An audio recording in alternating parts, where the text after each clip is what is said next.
the New Orleans Pelicans.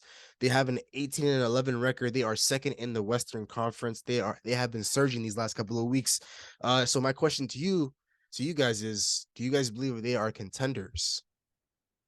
They absolutely are contenders. I mean, to start off the season, Zion was a bit slow. That's normal for a player who's coming off injury and dealing with weight loss and a lot of issues. And there's a lot of noise surrounding Zion. Like, yo, is he gonna come back? Is he gonna finally stay healthy? And like these last couple of weeks, he's just been absolutely dominant, just dominant, getting to downhill, finishing at the basket. Like literally nobody can stop this guy when he gets to the rim. He's just been a complete animal. And the thing about the Pelicans is they've been doing this without Brandon Ingram. Brandon Ingram's been injured, and it's just scary about the potential when he comes back. Because they have a lot of role players on this team. They have Jose Alvarado, they have Dyson Daniels, they have Herb Jones, they have Trey Murphy, they have that one guy Marshall. Of course, Jonas Valanciunas is there, and It's Marshall.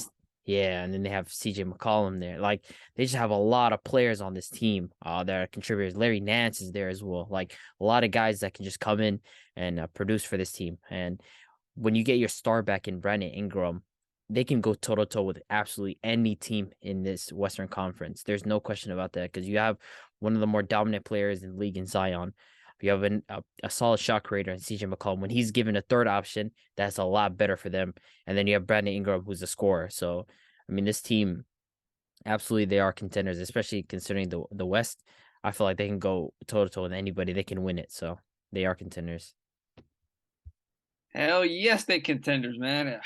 But like Abdi said, they're doing this without their second star, Brandon Ingram. But just to look at it, they have Zion as their main guy. You got Ingram, and then you have CJ McCollum as your third option, plus the depth that they have on their bench. It's one of the well built teams in the league. Like they drafted a lot of these guys. They traded for a couple of these guys, and they built this roster very well. So to see them hooping like this, man, I'm enjoying it. We talked about this at the beginning of the season. What the expectations are for the Pelicans, and they're actually hitting in stride. So can I really want to see what happens when Ingram stays fully healthy, and see all three of those guys on the court together with that team. We'll see what happens. And shout out to the coach, man. Last year coming into the playoffs against the Suns, without Zion putting up a big fight, it just showed what type of coach he is. Now he got his guy back, and it's looking very great. So Pelicans, yeah, they're contenders, and I feel like they can go to toe to toe with anybody in the West, and maybe even in the East too. Yeah, I definitely agree with you guys on this one. This one's pretty much a no-brainer. We're all on the same page. Uh, the New Orleans Pelicans, man. This is a team that, of course, I think we all had them being at least top five in our Western Conference predictions, I believe, if I remember correctly. And they have all the pieces to be a contending team. They have CJ McCollum, Zion Williamson, who's an emerging superstar in this league. I could speak about him all day in this episode. He's averaging 25.5 points per game, 7 rebounds, 4.6 assists, shooting 61% from the field. And over his past 25 games, over his last 10 games, he's scored over 25 points. And six of those games, he scored over 30 points. In 6 games, he's also dished out 5 assists. This guy's he's starting to put it all together. We knew Zion was always going to cause havoc in this league. He's always going to bring a lot of pressure to the rim. He can score, but he's starting to rebound a lot better now. He's starting to hit guys when he's getting doubled. He's starting to hit guys in the right spots. He's starting to find guys when all the attention is on him. And all of this right now, this run that they've been on has all been without a guy like Brandon Ingram. Brandon Ingram is one of is probably the one guy the Lakers wish they never traded, But maybe this was definitely a blessing in disguise for him because it probably was never going to work out in Los Angeles with a guy like LeBron James who's so ball dominant. Bi is the guy who needs the ball and to flourish and to score and to be who he is on the basketball court. That's what he was at Duke. He was the main guy in that team, and he was the guy that always had the ball in his hands, and he would dictate the offense and he would score it at will. So this team, man, they're definitely contenders in the Western Conference. They have, I feel like this team just has like pretty much everything in place. JV Jonas Valanciunas might be their Achilles heel though. He's a guy that whenever I watch him, he can score a little bit and he can rebound, of course.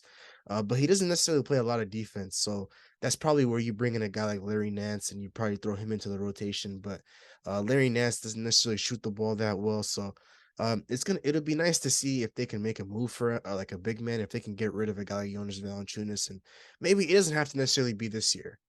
It could possibly be in the offseason and maybe going into next year. But as of right now, regardless of Jonas Valanciunas being the Achilles heel, I do believe the New Orleans Pelicans are contenders. It's great to see this young team all put it all together, man. And of course, we talked about Willie Green highly plenty of times on this podcast. He's one of the best coaches in the league. He's a true leader. We saw a little bit of him in Phoenix, and the Phoenix Suns, man, they raved highly about him that year. They made it to the NBA Finals, and they knew once the season was over, this guy was going to be ready to go for a head coaching gig, and he hasn't looked back ever since, man. He's taken that role in New Orleans, and he's starting to cook something up over there. So he's got guys to rally behind him, and I believe they're set up for success for years to come. Not just these next couple of years, but 5, 6, 7 years down the line. Because we got to remember they still have that Lakers pick, so it's going to be scary if they end up getting a top 5 pick or a top 3 pick or maybe even the number 1 overall pick and they land a top talent like Scoot or Victor Wembanyama, and you add that to what they got right now. Hey, bro, Lakers ain't that ass though. We ain't getting, like, come on now. I don't know, man. You got to think about it like this. Right now, LeBron is going into the next month without his running mate Anthony Davis, who was on a tear. We were talking about him 2 weeks ago, being up there with these bigs like Jokic and Embiid. But of course, the injuries have now resurfaced, and he's out for an entire month. And Russell Westbrook, I'm pretty sure he started tonight versus the Washington Wizards, or maybe Thomas Bryant just stepped in for Anthony Davis. But you're not going to get Anthony Davis production from a guy like Thomas Bryant. So, are you really going to win games when you don't necessarily when LeBron doesn't have a running mate? Yeah, we won a game today. It's the Wizards, though. It don't Wizards matter. without Bradley Beal. We won a game today. Don't we trip? It's going to be interesting to see the Lakers, though, and how they shape up, because if they don't necessarily do well, it benefits the New Orleans Pelicans, who don't necessarily have to worry about where they land in the draft, because they're going to be contending this year, and they still have a lottery pick that's waiting for them potentially. So it's good to see that. So they're definitely contenders. Record a new hit, then we making us a film. Wouldn't sign a deal if I got a couple mil. Been in the lab, now they throwing out deals. Seeing now lakes, now that's overkill.